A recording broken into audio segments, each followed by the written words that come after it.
Dan di tengah pemberlakuan satu harga minyak goreng, pemirsa, nyatanya harga minyak goreng di pasaran masih tinggi. Bahkan kelangkaan terjadi di sejumlah wilayah. Dugaan itu hadir, salah satunya muncul indikasi adanya kartel minyak goreng. Dan telah bergabung bersama kami dengan Kombes Pol Helvi Assegaf, selaku Wakil Direktur Tindak Pidana Ekonomi Khusus atau Wadir Tipideksus Bareskrim Polri, dan juga anggota Ombudsman RI, Bapak YK Hendra Fatika. Selamat sore, Pak YK dan juga Kombes Pol Helvi. Selamat sore, Anggi. Terima kasih untuk bergabung di MNC News Now. Sore hari ini saya mungkin ke Kombes Pol Helvi terlebih dahulu. Ini bagaimana ini Pak untuk hasilnya setelah Polri akhirnya melakukan pengecekan atau sidak distribusi dan juga harga minyak, baik itu di pasar tradisional maupun di pasar modern, Pak? Terima kasih. Perlu saya sampaikan bahwa hasil pengecekan seluruh jajaran kami Satgas Pangan di pusat maupun daerah, kita pastikan bahwa stok untuk di retail modern aman, tidak ada kelangkaan maupun di pasar tradisional. Dan di retail modern kita lihat harga sesuai HT yaitu Rp14.000 per kilogram. Kemudian untuk di pasar tradisional ini masih ada sisa stok yang sebelum tanggal 31 Januari.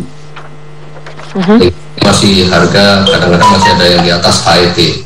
Tapi sudah masuk stok mulai sejak 1 Februari, harga sudah normal sesuai dengan HET yang ditetapkan pemerintah, yaitu Rp14.000.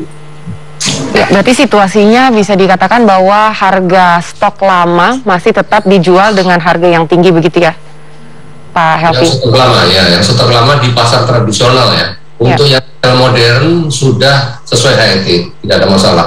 Oke, baik. Dan kemungkinan temuan di Ombudsman setelah pemantauan di 34 provinsi sendiri seperti apa itu, Pak YK?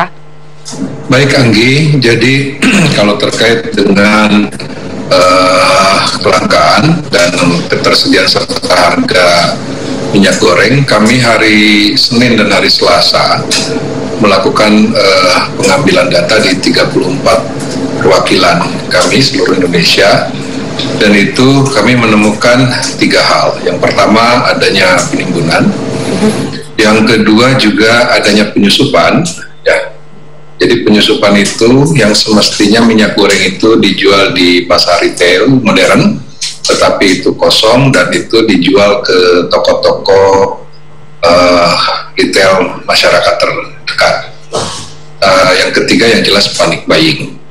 Nah, sehingga menimbulkan apa yang kami istilahkan sebagai kelangkaan semu.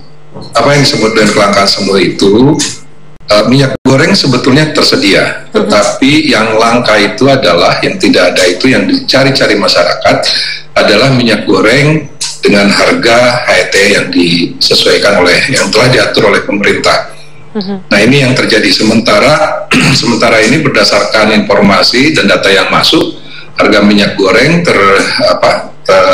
berada dalam kisaran di pasar tradisional itu 16.000 sampai 28.000 rupiah. Itu masih ada di pasar tradisional.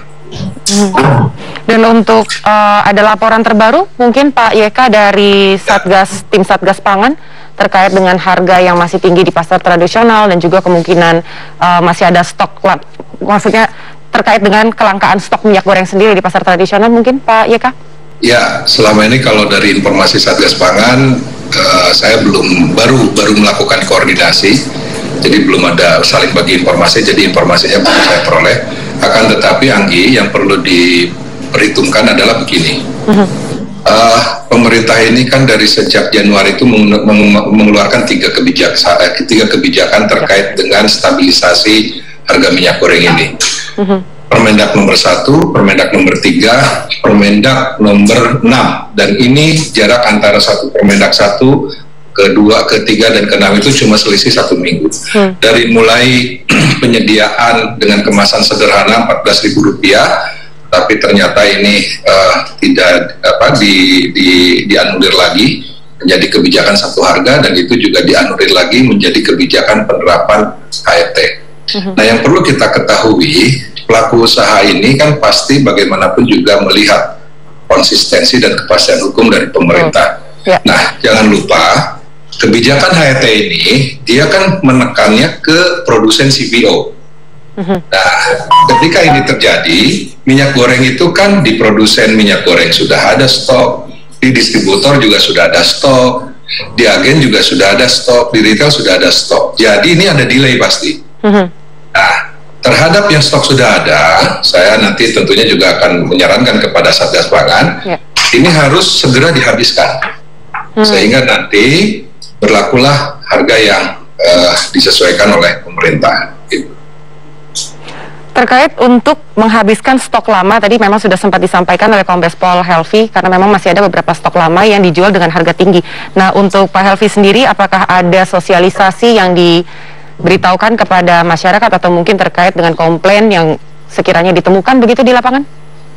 Ya, perlu kami sampaikan bahwa Satgas Pangan, baik pusat maupun daerah, sudah menggandeng Kementerian Perdagangan, kemudian kepala dinas yang ada di provinsi maupun kabupaten untuk melakukan sosialisasi kepada para pelaku usaha untuk segera mengikuti apa yang sudah ditetapkan pemerintah sesuai dengan HET yang ditetapkan di Permendak 6 tadi sampaikan untuk harga 14.000. Kemudian untuk yang stok lama seperti yang disampaikan itu hanya di retail tradisional. Untuk retail modern semua sudah sesuai. Jadi penimbunan kesannya sepertinya ada, tapi itu sisa stok yang lama. Untuk respon sendiri dari para penjual di tradisional sendiri seperti apa, Pak Helvi? Ya, untuk tradisional seperti yang sampaikan tadi, mereka akan mengikuti sesuai dengan alur distribusi yang ada, yang dia terima di stok setelah tanggal 31 Januari, artinya mulai tanggal 1 Februari ini, sudah mengikuti head pemerintah 14.000, tapi yang barang-barang lama masih sesuai dengan harga yang lama. Oke, baik, nanti kita akan lanjutkan kembali pertanyaan dan akan saya tanyakan ke pihak Ombudsman, namun kita akan jeda sesaat, nanti akan kita lanjutkan kembali usai jeda yang satu ini. Baik pemirsa, kita lanjutkan kembali dialog bersama Kombes Pol Helvi Assegaf selaku Wakil Direktur Tindak Pidana Ekonomi Khusus dari Barreskrim Polri dan juga anggota Ombudsman RI Bapak YK Hendra Fatika. Pak YK, tadi sempat disampaikan ada beberapa masukan yang disampaikan oleh Ombudsman kepada pemerintah ini terkait penerapan HET atau harga eceran tertinggi. Kira-kira di sini ada batas waktu yang dianjurkan oleh Ombudsman, begitu Pak, kepada pemerintah supaya dapat realisasi secara serempak di lapangan? Ya, batas waktu tidak ada karena itu disesuaikan dengan mekanisme yang ada di masing-masing perilaku usaha. Yang penting menjadi catatan Ombudsman begini, karena DMO ataupun DPO yang diterapkan oleh Kemendak itu mengikat kepada perusahaan produsen CPO dan pemerintah mengikat agar mereka patuh melalui izin ekspor. Jadi kalau DMO dan DPO-nya tidak dilaksanakan, maka izin ekspornya akan ditunda. Nah, masalahnya adalah baru setelah ini nanti diajukan, barulah perusahaan itu bisa mendistribusikan harga minyak goreng dengan harga sesuai DPO. Nah, cuma masalahnya adalah memastikan bahwa distribusi setiap bulan itu nanti harus merata sesuai dengan demand yang ada. Jangan sampai misalnya hari ini ada 20 perusahaan yang mengurus DPO dan itu ternyata baru didistribusikannya misalnya bulan April, bulan Mei. Sekarang misalnya kosong. Nah, saya minta agar Kemendak melakukan membangun komitmen dengan para produsen untuk memastikan distribusi minyak goreng dengan DPO itu adalah merata di setiap bulan sesuai dengan demand yang ada. Sejauh ini tanggapan dari Kemendak sendiri seperti apa Pak untuk komitmen yang seharusnya dijalankan dan juga terkait dengan komunikasi terhadap produsen yang lain? Sejauh ini Kemendak sangat kooperatif dalam menindaklanjuti saran-saran dari Ombudsman. Bahkan dalam pertemuan kemarin koordinasi, seminggu kemudian Kemendak berjanji akan berupaya untuk memperbanyak distribusi minyak goreng terutama di pasar-pasar retail modern. 1 minggu kemudian itu terhitung per hari ini atau per hari kapan, Pak? Ya, per hari kemarin. Oh, per hari kemarin. Itu yang disampaikan. Ya. Baik. Dan untuk Kombes Pol Helvi, ada tanggapan dari yang muncul, pendapat atau opini dari masyarakat yang muncul bahwa terkait dengan langkanya minyak goreng saat ini dan juga ada beberapa harga yang masih hal itu ada laporan yang berkaitan dengan permainan mafia. Tanggapannya sendiri seperti apa, Pak? Dari pengecekan kami di lapangan, anggota kita sudah memberikan masukan kepada kita informasi sebetulnya bahwa tidak ada itu, Bu, ya, tidak ada. Kami pastikan belum tidak ditemukan adanya dugaan mafia maupun kartel-kartel. Ya, yang ada ya di retail modern semuanya sudah stabil, harga maupun stok aman. Hanya saja mungkin ya. Dan mungkin ini fakta yang ada di lapangan bahwa di retail modern ini harga kan 14.000. Ya. Nasional masih ada yang sisa yang harganya di atas 14.000. Memanfaatkan situasi ini untuk membeli harga yang lebih murah, yaitu di retail modern. Distribusi atau suplai ke retail modern kecil ini, mereka paling cepat 2 hari baru diisi kembali karena gudang yang terbatas di Alfamart, Indomart atau retail modern yang kecil-kecil ini. Hanya barang tidak ada. Itu hanya memang mekanisme mereka di manajemennya memang 2 itu baru bisa diisi kembali di retail modern kecil. Tapi secara umum di gudang mereka distributor aman untuk retail modern. Untuk tradisional barang cukup, hanya ada sisa stok dan ini yang mungkin harus segera didorong untuk segera dihabis untuk sisa stok yang sebelum tanggal 1 Februari atau 31 Januari. Itu, Bu. Ya, berarti memang masih sejalan dengan pendapat Pak YK tadi bahwa memang kelangkaan ini terjadi karena permasalahan terkait dengan distribusi yang terjadi di lapangan karena melihat demand yang begitu tinggi seperti itu. Kalau dari Pak YK sendiri seperti apa Pak melihatnya Pak terhadap dengan suara-suara di lapangan bahwa ini sepertinya ada permainan mafia minyak atau lain sebagainya? Pak YK silahkan. Terlalu dini ya untuk menyimpulkan bahwa itu ada mafia. Kalaupun itu hanya aksi sesaat, dimanapun juga di dalam kondisi seperti ini pasti ada aksi sesaat. Nah, cuma mau menimbun seberapa banyak, mau menimbun seberapa lama, karena harga ini bukan cenderung naik, cenderung turun. Itu yang pertama. Jadi tidak perlu risau dan khawatir terkait dengan berbagai macam isu ataupun informasi penimbunan, karena justru harga itu akan cenderung turun, bukan cenderung naik. Itu yang pertama. Yang kedua, Anggi, kalau kita lihat mengapa terjadi panic buying, nah ini karena memang gap harga antara di pasar modern dengan tradisional cukup jauh.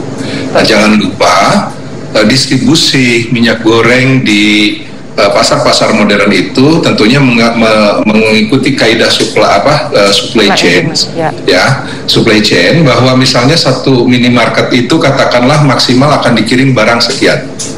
Nggak bisa misalnya 1 truk gitu, bagaimanapun karena supply chain-nya sudah diatur, sistem logistiknya sudah diatur, dan ketika masyarakat melihat ada gap yang cukup tinggi, yang tadinya tidak